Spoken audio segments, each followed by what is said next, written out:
Okay, so your client is Yoga Jones, the owner of Orange Yoga Studio. Orange Yoga is a very popular upscale yoga studio in New York City, known for its high quality instruction and a very relaxed vibe. Yoga Jones has owned and operated Orange Yoga for the past 5 years, and for the first 4 years, it's been very financially successful. But the owner has noticed that her profits have been declining, or she thinks, over the last year or so. She's not really that great in keeping financial records or things in order, but she has made a few big investments lately. And so really she wants your help into figuring out what's going on, really.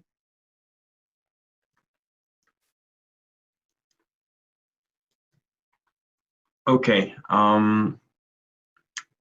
So,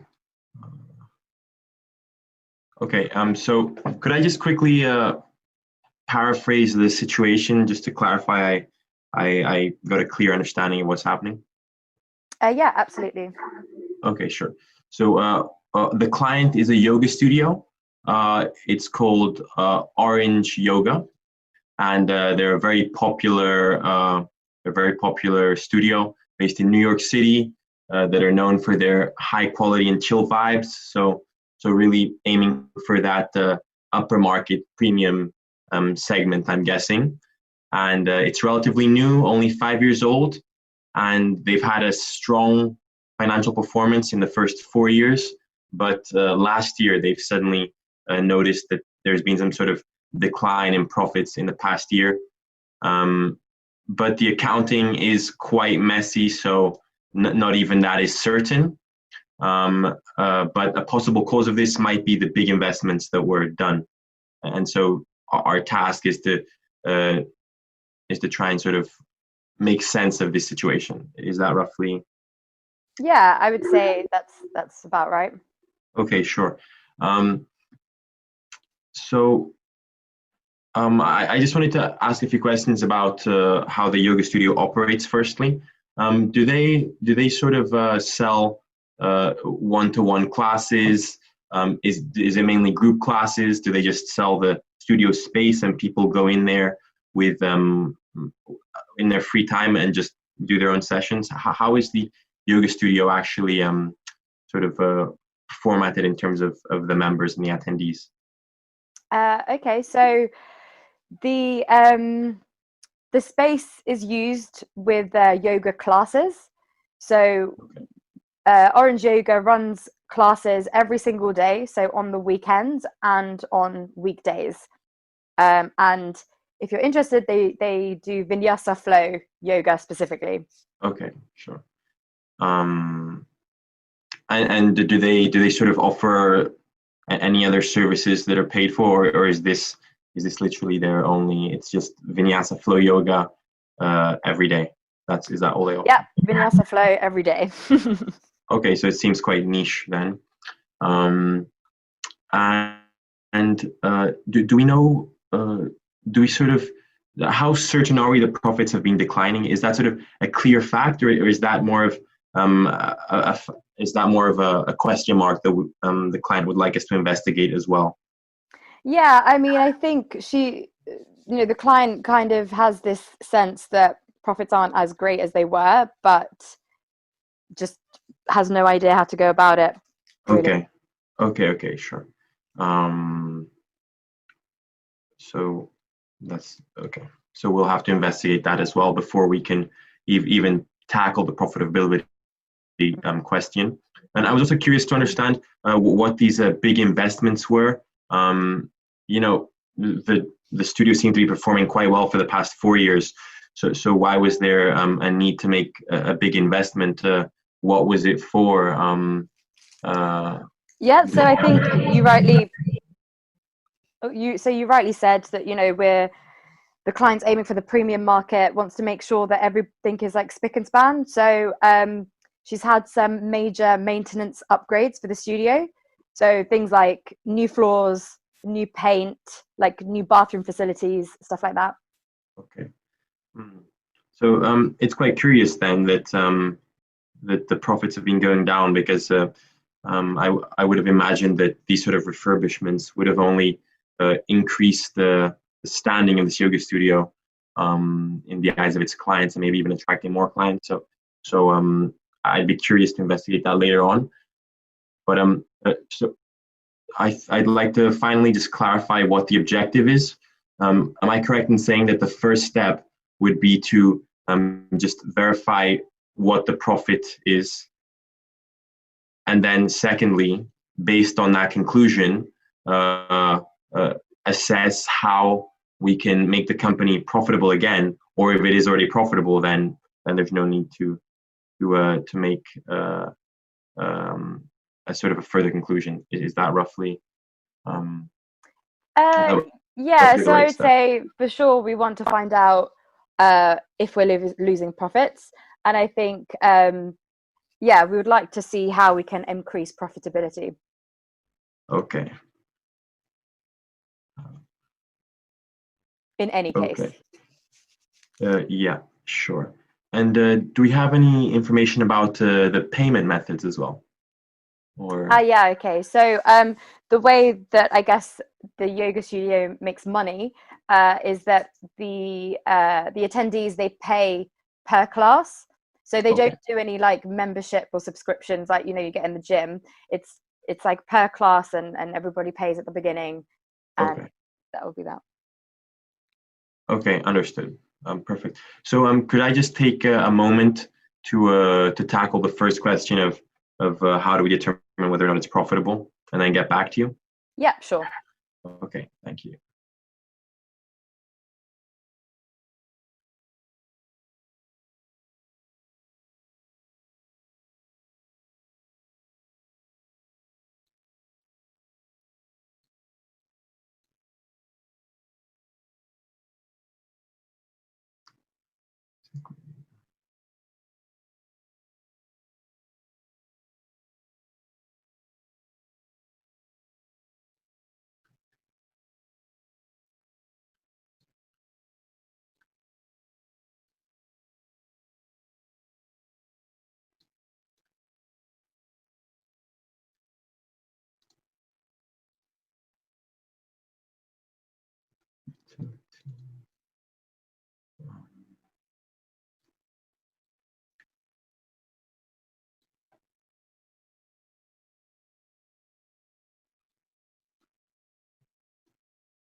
Okay.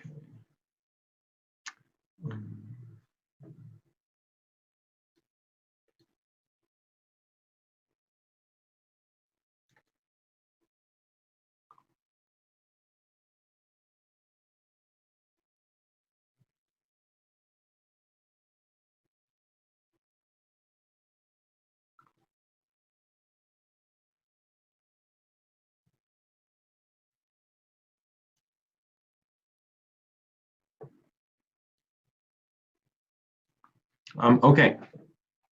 So I've just taken a moment to structure my thoughts, and to understand whether or not Orange Yoga Studio is profitable, we need to assess the revenues and the costs. So if we start with the cost side, we need to see if there's any information about either the fixed or the variable costs. So that could include things like the salary of the instructors, the utilities, so electricity and gas, any taxes they have to pay, any sort of administrative fees, and the rent. So on the cost side, if we had any information relating to these factors, that would help me calculate the profit of the company. And then on the revenue side, it seems that the only source of income is from the students paying for the classes. So in that case, I'd need to know how many students are attending each class on average, and how many classes there are per day, and then the cost per class, and that would give me the total amount of money that Orange Studio is receiving. So do we have any sort of information about the revenues? Yeah, sure. Okay. So what we do know is that The Orange Yoga offers 5 classes a day on weekdays, Okay. and they offer 4 classes a day on weekends. Okay. The cost per class is the same across the week, and that's at $12. Okay. And we know that there's on average 8 students per class on a weekday and 6 students per class on weekends. Okay, and 6 on weekends. Okay. Okay, sure. So with this information, we can just dive right in and calculate the revenues, after which I'll need some information about the costs. So, so I'll just create a space here for the revenues. Right. And so we can start with the weekdays.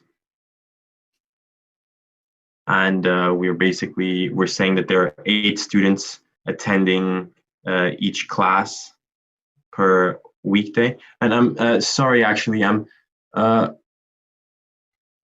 with regards to how many the time frame of this, how many weekdays and weekends are we assuming there are on an average month?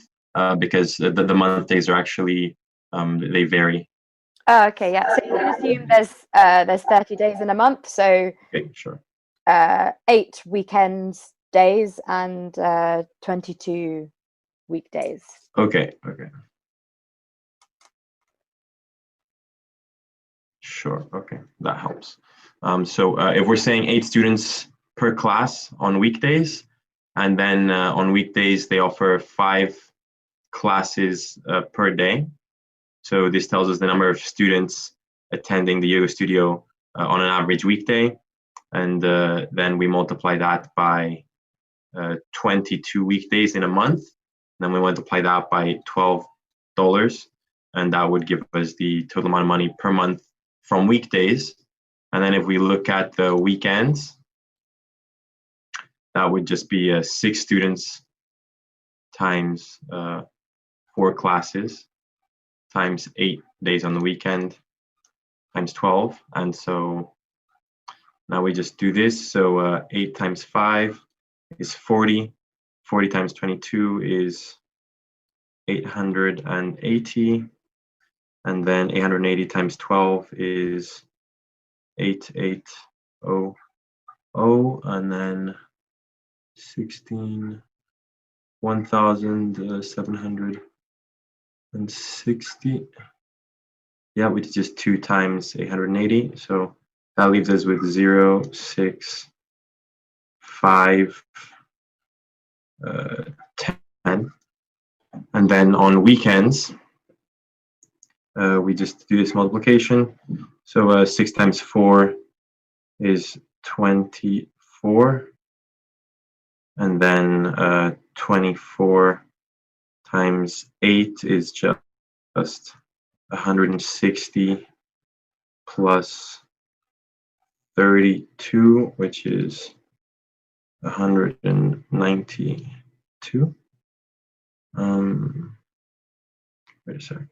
220. Yep, that looks fine. And then 192 times 12 is just 1920 plus 12. So 2 times 200 minus 16. So 400 minus 16 is 384. So 384, which leads us with 4. Yeah, okay, let's just do it here. 40132. That's 2304. Okay, and so the total revenue would therefore be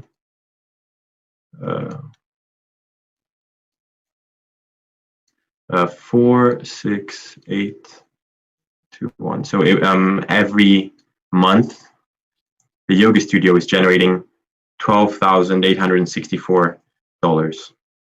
And so now if we have any information about the costs, so specifically the variable costs and the fixed costs, I'll go ahead and calculate that per month. And with a subtraction, we can see just exactly how much money the yoga studio is losing every month. Do we have any information about that? Yeah, so the yoga studio has no variable costs. So all the costs are fixed. Okay. And they've got 5 main types of costs. 5. Okay. So the first one is the rent and utilities, and that's $3,500 per month. Okay. They've got insurance costs, which is $1,800 per year. So they've got admin costs, and so admin costs kind of includes the owner's salary, the supplies, the IT systems, the marketing, etc., and that's $800 per week. The yoga instructor salaries are $50 per class. And lastly, the investments and the refurbishments, the way that she funded it was actually by taking out a primary loan. So the last cost is the loan repayments, and that is $500 per month. Okay. So it seems that the rent and the loan are already in month format, so we just have to convert insurance, admin, and the instructor costs into a per month format, and then we can add it all up and get a figure. So I'll go ahead and start with the admin. So is it correct to assume that there would be 4 weeks in a month? Yeah, that's okay. You can assume that. So that would just be $800 per week times 4, which would be $3,200. And then yeah, let's move on to the insurance. Why not? So insurance, we would just have to divide 1,800 by 12 months. So I do that just by quickly factorizing everything. And then 12 is made up of 2 times 2 times 3. And so we just cancel that, cancel that, cancel that, 50. Okay, so the insurance sums up to $150 per month. And then the instructors they're paid per class. So we just have to, and just to clarify, the instructor is paid the same amount on weekdays as on weekends. Is that right? Yeah, they get paid the same amount. Okay, sure. So we just have 50 per class, and we said that there were how many classes on weekdays? 5 classes on weekdays. So that would be times 5 times 22. So that's weekday. And then for weekends, we said there were 4 classes, and there are 8 weekend days. So we just do that here, and this would lead us to 50 times 5 is 250. 250 times 22 is just 500 plus 5,000, so 5,500 dollars. Is that 250? Yeah, that looks fine. And then on the weekends, it's just basically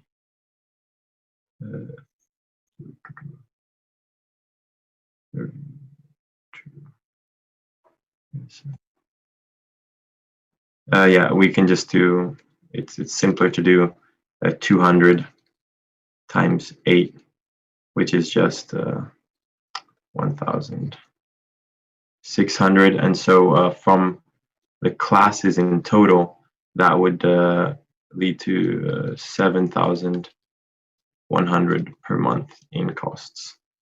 Okay, so now we just sum all of these costs that we converted into per month to calculate what the profit is. So that would be 3200 plus plus the insurance 150 plus the rent 2500 plus the instructor fees plus the loan.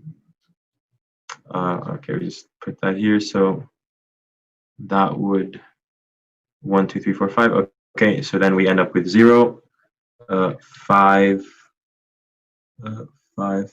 So that's 1 here, and then a 4 here, and then a 14. Okay, so they are losing. So already I can see that they're losing money because the costs are higher than the profit, the revenues. And now maybe I'll just calculate the profit so we can see exactly how much that number is. So we said profit is equal to revenue minus costs, and our revenue was 12864. So 12864, and our costs were 14450. 14450. Okay. So can I just go ahead and round these numbers up to 13,000 and 15.5 thousand respectively, just to simplify the calculation? Yeah, that's okay. Okay, sure. So then we just do 13,000 minus 14.5 thousand, which is a loss of 1,500 per month. Okay, and that's immediately quite interesting because we said that the loan is only contributing a loss of 500 per month. So even without the big investments, the yoga studio would have still been losing $1,000 per month. So I'm quite curious to understand if anything else has actually changed over the past year, because it's clearly not just the big investments that have caused this. So something else must have changed. Okay, yeah, that's interesting. So actually, what's happened is that last year our rent has increased by $2,000, and also the owner has decided to raise all of her teachers' salary by $10 per class. But the thing is, the client's pretty adamant that she wants to remain in that prime location. She's built up her client base and she doesn't really want to move. And she strongly believes that, about paying her instructors an adequate wage. So she doesn't want to budge on that. Okay. And so can you think of a few ideas to potentially, I guess, improve our situation? Okay, for sure. Could I take 1 or 2 minutes just to jot my thoughts down? Yeah, sure. Okay, thank you. So profits, how to increase profits, and then so we can either target the revenues and try to increase revenues. So we can either basically increase revenues, or we can try to decrease costs, and so the costs were the insurance. Maybe we can renegotiate that. Mm,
Okay, so I've split up the problem into a rough framework, and so if we want to increase profits for the yoga studio, we can either look to increase the revenues or decrease costs or do a bit of both.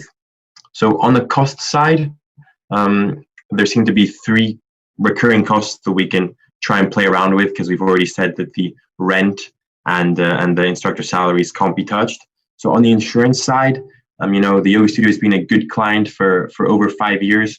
So I'd imagine they might be in a good position to just renegotiate the insurance deal and try to bring that down. Although insurance is a relatively small percentage of the cost, so that might be quite negligible. I noticed the admin costs are quite high, however. It's 3,000 per month, so that's about 10% of all our costs. If we can reduce that, that might have a sort of meaningful impact.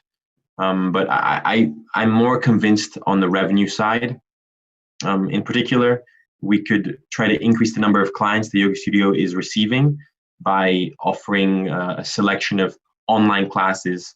Now, I'm not sure what the time frame of this is, but especially now, online classes are becoming more and more popular, and this has the added benefit of not using the location or using any electricity or heating, and not even needing the instructor to come to the studio. So I'd be very curious to explore that and how much added revenue that can cause. And at the same time, we should ask ourselves, is the studio at maximum capacity, and maybe look to fill the studio as much as possible. Secondly, in order to increase revenues, I would look to increase the price of the classes, and to understand how much wiggle room there is. I'd want to look at what the competitors' pricing looks like. So are we pricing lower than most competitors? To be completely honest, $12 for a yoga class does seem slightly cheap, especially if it's targeting the high-end segment.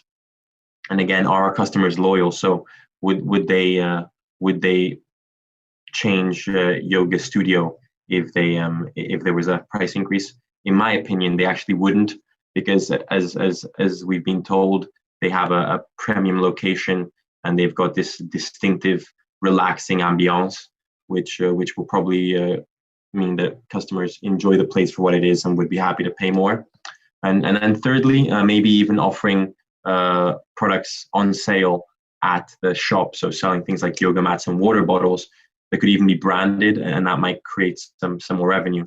So these are the ideas I've come up with to try and increase profits.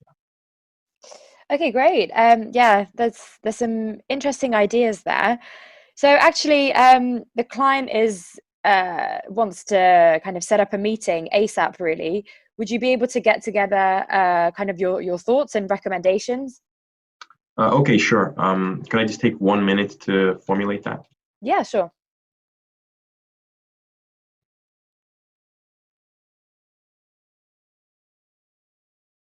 Okay.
Okay. So if the client were to arrive, I would start by saying that Orange Yoga Studio has been losing money, so it's not profitable. It's minus $1.5 thousand in the bank every month, and that's mainly attributed to the increase in the rent prices and the increase in instructor fees. In order to balance the increasing costs, I would recommend trying to increase revenues by broadening the amount of services that are offered by the studio. And that would include online sessions, selling other products that are complementary to yoga. So something like a water bottle or a logo yoga mat. And thirdly, by perhaps offering new classes. So instead of just offering vinyasa flow, maybe try power yoga or Pilates, for example. And hopefully that should balance out the problem and make them reach profitability. Okay, great. Thank you very much for your recommendation. We will look that over and be in touch. Okay, thank you. Okay, great. Okay, great. So that's the end of our mock interview. I think there was just a couple of questions that I can't find anymore. So I'll just answer some of these now. So the first question is about the maths. So I've just been asked, would we be able to use a calculator? The answer is no. So the way that Giovanni here did his maths was very quick and clear, and that's kind of what you should be aiming for when you get to the interview, because you won't be given a calculator.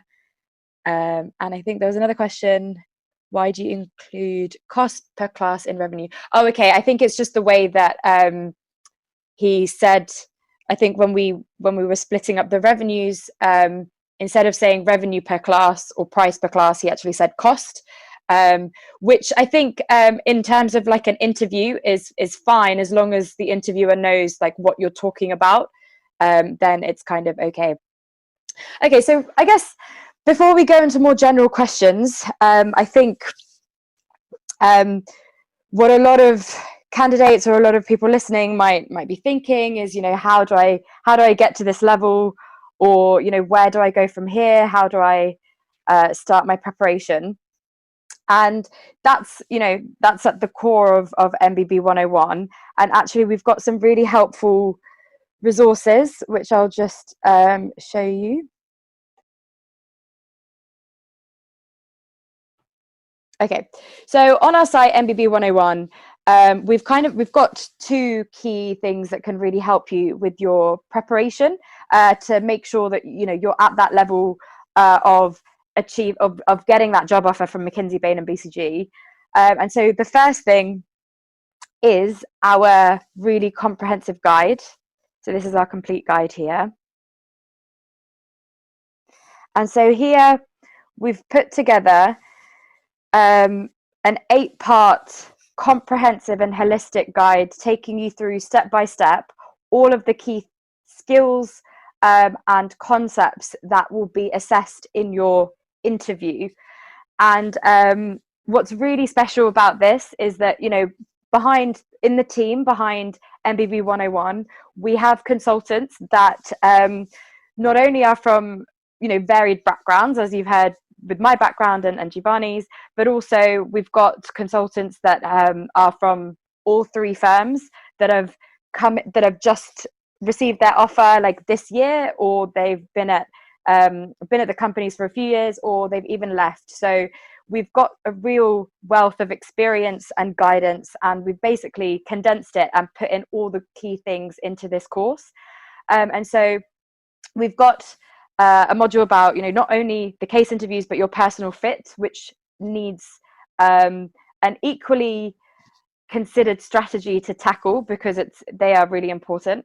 And then of course the most notorious thing that many of you perhaps may know is the structuring. So when you get a problem at the start, how to then go on and build a framework that's going to lead to the answer that you can then go and recommend to your interviewer or the client in that position. And so we really take you through all of these things using videos, online tutorials, study notes as well that you can use in your practice. And then we've also got these interviews that you can listen to. So, just like the one that we've just done here, but you may or may not know, but there's a wide range of possible scenarios that you're given. You could be given any business topic and in any industry. And so we've got a few diverse examples for you to listen to. First of all, with MBB consultants, so that you can hear what you should be aiming for, but also by other candidates, because sometimes it can be difficult to actually pick up some of the key things in practice versus when you're just doing it in theory, or even when you don't have someone to guide you. So these can be really useful. And not only do we do that, we also provide you with kind of the methodology of how to deal with that mind blank, what to do when you really don't know what you're doing, and how to get yourself back on track. And also a little bit about the psychology behind how the interviewer, like what is the thought process behind the interviewer, like why are they asking certain questions, what are they looking for, how to really kind of maximize your chances of leaving a great impression. And then of course we've got this, and with I should say actually with everything on here, UCL will get 50% off. So it won't be this, it will be half off. So that is something that we would really recommend if you're wanting to build up those core fundamental skills, and then go forward with them and then start practicing as soon as possible. And then we've also so this is our complete guide, but we've also got kind of split up modules in case you feel like you just want to target a specific area, but you're okay with the others. And then the second really exciting thing we have is something called Case Crunch. So this is actually a really exciting 10-week program that we have, and we started well, we're in week 2 this week actually, but you can sign up at any time and you'll have access to everything. But essentially this is really for the people that are applying this year or potentially applying for internships in the new year, or anyone that really wants to get a head start actually, because we've got a 10-week program that is run by different MBB consultants every week. And each week you'll get an online tutorial, which will, in addition to your core skills, it basically supplements those skills that you've built on, and you can see how you can apply all of those things in practice. So really, over the reason that we've done it over 10 weeks is so that for those people that are applying and will get interviews, we can guide you through. And so you've got that base where you can ask questions and you can work on your practice throughout the week, and then you can come to these online sessions each week, with a real understanding as to how you can then improve your performance. And so the setup of it is that every week you'll get a mock case done by a MBB consultant, and then at the end of the week that consultant will walk you through the case, so really explaining their thought process, so that you can go away really understanding everything about that case. And then in addition to that, we have kind of targeted, focused teaching, which, as I said, was on these fundamental skills. So initially just about core skills, then moving on to the more challenging or technical skills. So not only going over the technical skills that you need, but also, a key thing is about, some of this maths is quite tricky, and you don't have a calculator, as one of the students rightly mentioned or asked about.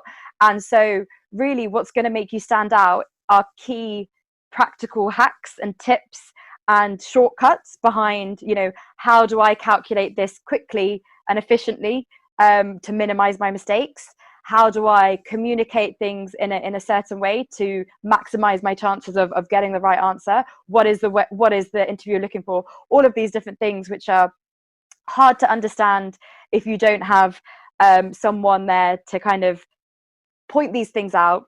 And then lastly, I think a lot of people get scared about, and rightly so, because they can be quite daunting, are your final round partner interviews, where all of this almost, this structured way can ultimately go out the window, because partners have this really annoying habit of just following their own structure. It will be very conversational, and sometimes it might not even feel like you're being assessed when you are, because they just have this knack of not doing things in the way that you've practiced. And so it's really key to know that actually those key things that you have in that you're practicing in the initial case interviews are fundamental, like they're crucial, but you need to be prepared to be more flexible, more confident, and have a few strategies up your sleeve as to how to tackle them. And so that's exactly what we do in our final phase. So you can see here, if you go on the website, you can see actually our breakdown of the lesson plan. So so that's week 1. We've done the case, and then this is kind of, you'll get the recording as well, so you can go back.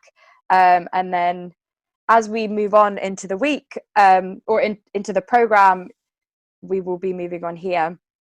And so so key thing is that we've still got spaces, so you can sign up and you'll receive access to week 1 and any of the weeks that have already been through. So if you're applying this cycle, then you can certainly use that and utilize it. And I do really recommend it, because it's like that bridge between all the passive and theory type resources, and it's really us trying to give you those practical tips to then put into your interview practice, and then build on, and then we'll maintain that communication with you guys. So if you've got a problem, then you're able to come with your questions. Okay. Oh yeah, and then of course with this as well, you'll get the 50% off. So it will only be £30 a month if you want the subscription, or if you want access to the whole thing, then it will be half price. Okay, so hopefully see some of you guys there. And so moving on, let's go on to some questions then. Thank you so much for the interview. I felt like when I was watching it, I think it was actually quite doable, especially because like the way that like you structured the answer was really clear. So even from a listener point of view, I could follow step by step. I was kind of curious in terms of like, because obviously this is just one example of a question, right? So it's about like profitability. Are there any other like key categories of questions? Like, I don't know, what about a new market or other types that they commonly ask? Yeah, should I take this? Yeah, absolutely. So great that you were able to follow along. And I think that's the key thing about interview prep and the stage where you want to get to, because it might not seem it, but it takes a lot of prep to be able to walk someone through your thought process in a professional way and a succinct way, which is what you're aiming for, because you want your interviewer to follow you very, very easily, so that they could just check all the boxes that you've got all the right key skills. So yes, profitability, as you rightly said, is only one type of case. And I think what's most daunting about consulting interviews generally is that you've got such a wide scope that you can be asked any question on any particular industry and any particular topic.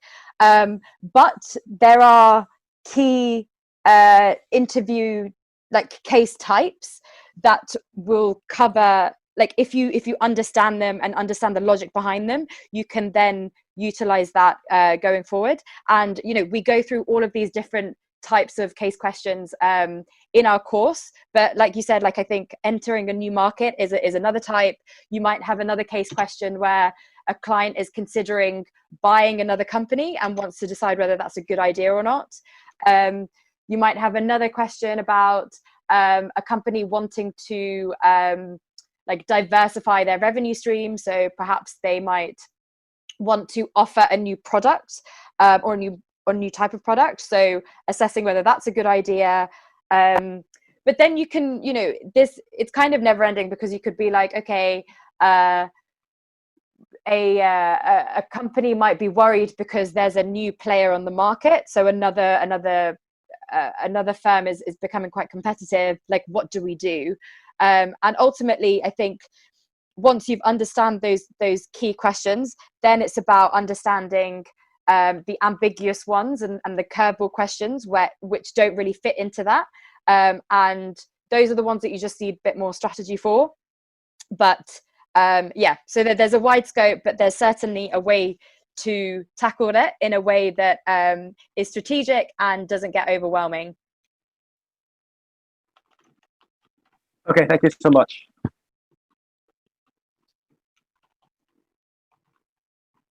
Okay, great. Any more questions? Yeah, there's actually a few in the webinar chat. So if I haven't been able to reply to you guys typing, why don't you just put your hand up and ask directly? That might be easier, so we can have two people answering the same.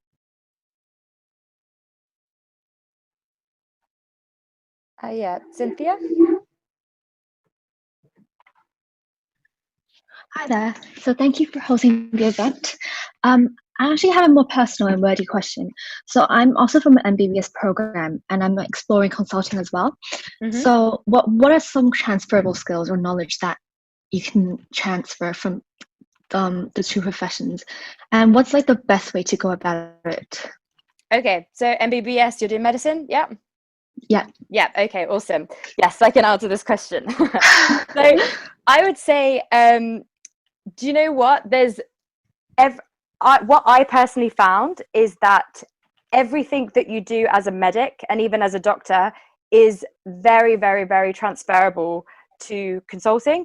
So specifically in like how you diagnose a problem, how you then so like with a patient, let's say, like, you know, you're diagnosing a condition, or, you know, you're wondering what's going on. You actually then are hypothesizing what could be the causes, and then from that you are asking for your imaging, or you're asking for your blood tests, right? And it's the same concept and the same thought process where you are given a client problem, you are taking a history, you are asking them, you know, you're trying to clarify all these different points, and then you've got that problem, the key question in your head, and then you've got certain hypotheses as to what could be going on, and then from those hypotheses you want to ask for your blood test, right? So you want to ask for your data, which is your evidence, and then once you get your evidence, you then use that to then lead your strategy after that. And so I would say, like, in terms of thought process, it is very, very similar. And in terms of like responsibility and impact and all of these other things, really similar. I just found the only difference was obviously the content when you're dealing with people and patients rather than dealing with companies and money. But this is not just specific to medicine, but for anyone who is coming from a non-business background, it isn't key to always know, you know, the business terminologies, or always even necessarily have specific business experience, or like be president of the consulting society specifically. Like, of course that's going to help show you your commitment, but the key thing is to show that you have made an impact in a lot of areas of your life, and a lot of different ways, and then your ability to then link that to how you might be as a consultant. And so that is all you have to do, because I think, like, as a medic or anyone else who doesn't come from a typical background, you will have an abundance of opportunities and experiences where you have led other people, where you've led initiatives, where, you know, you've created change, you've presented things. You know, you can really start thinking outside the box, which is awesome. You don't always have to target consulting experience specifically. The key is always in your communication. So whether it's your CV and cover letter, the key is about taking the experiences you have and then telling the consulting firms why that is similar to the role as a consultant. And it's the same in your personal fit interview when they ask you about all of these different things like teamwork, leadership, entrepreneurial spirit, all of these things. The key thing is just talking about your experience and really reflecting on how that demonstrates those core things that they're looking for. Does that answer your question? Yes, definitely. Thank you. Yeah. Okay. Okay. Right, we've got Aditi. Hi, thank you so much for hosting this session. It was really interesting. I was wondering, I have like a couple of questions. Is this kind of case a typical one for an MBB interview? Is it like difficulty wise? So I would say this is quite simple. I would say that I don't want to scare anyone, but I would say this is quite straightforward. And but the thing about the complexity is that you can't go for the most complex first, because that you're just gonna not really understand what's going on, and you're gonna feel like you can't do it. But actually, this is quite simple. But if you understand the concept of this case, and the profitability measures, and like how strategic this whole process was, then once you understand that, then when you go to your complex cases, all the complex cases mean is that they are bringing in lots more elements. So potentially in an MBB case, you might get this question, but then you'll probably also get some difficult charts to read as well. You might also get another type of question where they want you to think about buying another company, or like they'll bring in all these different elements into this one case, rather than just focusing on one thing, if that makes sense. Yeah, thank you. That's great. So is that like the kind of thing that's available on the MBB101 interview guide and case crunch type thing? Yeah, exactly. So what we do is, I think the key thing about your preparation strategy is to understand all of the separate elements in isolation first. So you can so even with profitability, like first of all, just starting with that, focusing on that, really getting to grips with it and becoming very good, then targeting all the other different types. And then once you feel confident with them, when you move on to a more complex case and build it up, then all it is a matter of drawing on those key skills that you've already built up from all the different things. It's a bit like pick and choosing and tailoring it to what's in front of you. Okay, thank you. And my last question, sorry, is if it says cover letters are optional, is it beneficial to include one, or is it just kind of irrelevant? Like, will they read it? Yeah, so that's, can I answer? Oh yeah, go for it. Yeah, I know cover letters. Okay, you mean in the cases where cover letters are optional? Is that what you mean? So yeah, I think McKinsey essentially. Yeah, McKinsey basically. Yeah. Okay. Yeah, you don't, when it's I don't even think McKinsey lets you upload one. So I think the short answer is no. If it says it's optional, they don't read it. To be honest, like even in some of our CV and cover letter like webinars and things that we do, like the most important thing about your application before interviews is your CV. Like that is your assessment criteria. Like that is what's going to get you in.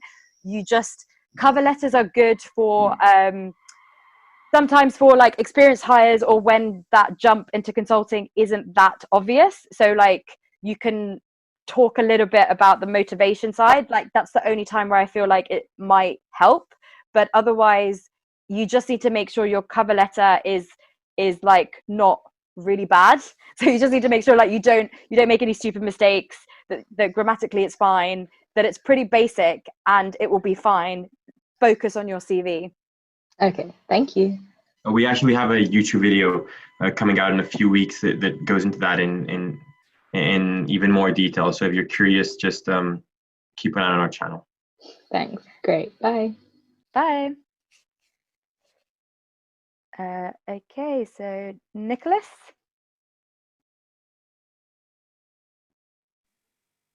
Hi, so sorry for, I mean, we're like time-wise, we may be a bit tight. My simple question was like for the, because I know that Giovanni based his response on like this revenue cost, is that considered like a kind of guiding principle for a lot of major questions, or is it just kind of specifically for solving profitability related issues? Sorry, I didn't understand. You said the approach was what? Okay, maybe, okay, so in terms of the the approach that you used, it was based on like kind of revenue and cost, like that very basic way to use it, and then you expand on it. Yeah. I was quite curious in terms of for this particular strategy that you use or this approach that you use. Is it something that's applicable to a lot of major case types, or is it more like specifically used for the profitability kind of case type? I mean, look, like revenues and costs, or like if anything is involving profit, you need to know the revenues and the costs. So that's like, so it's something you need when there's profit involved, normally. And then revenues you might need to know when you're valuing a company, but that's about it. It's really like you need to know what is the formula, or what is the problem we're targeting, and then the answer will come to your face right away. So don't worry too much about that. Okay, thank you.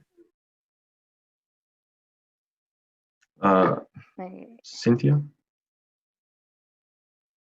are you unmuted? Wait, can you unmute? Maybe her hand was just up. I unmuted. Oh, okay. Oh, yeah, we've got another one. Hi. Hi. Thank you for the presentation. I just had a quick question about how interviewers assess you. So I'm just thinking simply of almost like a criteria or mark scheme, like you would have it in an exam. Do interviewers consider if you asked the right question, or if you did the calculation correct? What would the assessment on? Yeah, I mean, the short answer is absolutely everything. Yeah. This is why it's so competitive. Okay. Yeah, so I think I think this is what is overwhelming. I think for a lot of students, and can be a lot. It's just that every single aspect is assessed. So first of all, your technical skills of knowing how to technically navigate a case. So like as Giovanni did, knowing that identifying a profit issue would be by looking at revenues and costs. Like that's your technical skills as well as your maths, but then also in how you present, so how you talk, because your consulting interview is meant to be like a simulation of a client interaction. And so what your interviewer is essentially looking as a whole for is, can I put this person in front of a client? Like, do they, first of all, will they get to the right answer, or will they do a good job? And then second of all, like, are they client friendly? And so those two things are being assessed concurrently. So like, can you navigate this case? Do you know the key concepts? Do you know what makes logical sense? All of these things. But also, do you come across well? How's your body language? How do you talk? Are you structured? Are you clear? Do you hesitate a lot? All of these different things. So it's really difficult for us to say, like, you know, Sure. right now, what are the key things? But in our guide, I guess we go through all of the key assessment things that are going to be assessed with that.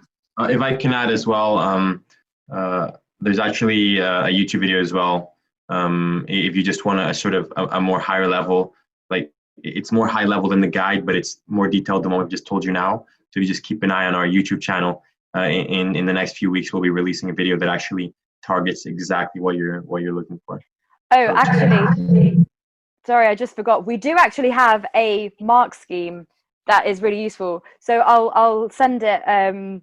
I'll send it across so that it can be distributed, so you can have a look, actually, because it's it goes into a little bit more detail about, like, broadly speaking, what the key areas are, and then you can use that for your practice as well. Great. Thank you very much.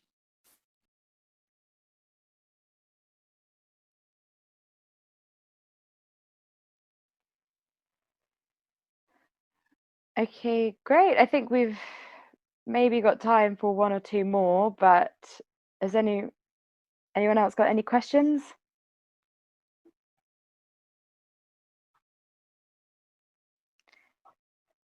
No? Oh, we do. Okay, great.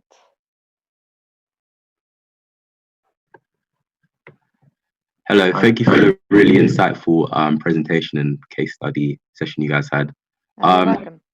I was just interested in the case crunch package. I just wanted to know, we'll be able to do case interviews with people that work in the firms, the MBBs. Is that part of it? So you wouldn't be able to do one-to-one like interviews with our consultants. This is basically kind of the closest to it, though, I guess, because I guess you can pay a bomb to get like mentors and things, or potentially UCL might have access to some consultants that come, but our concept is that you are able to hear a consultant solve the case, so that first of all you're able to identify what you should be aiming for in terms of performance and kind of follow along. But the key thing is that when you go to your live sessions, you can really break down what their thought process is, and then if you've got any questions, or if you think that you would have done something differently, like, you can ask. And so it's interactive, so you're able to understand everything to do with that case, and so you can use all those practical things with your in your preparation, like the week going forward. Okay, so is it a live session then? Yeah, just like this, yeah.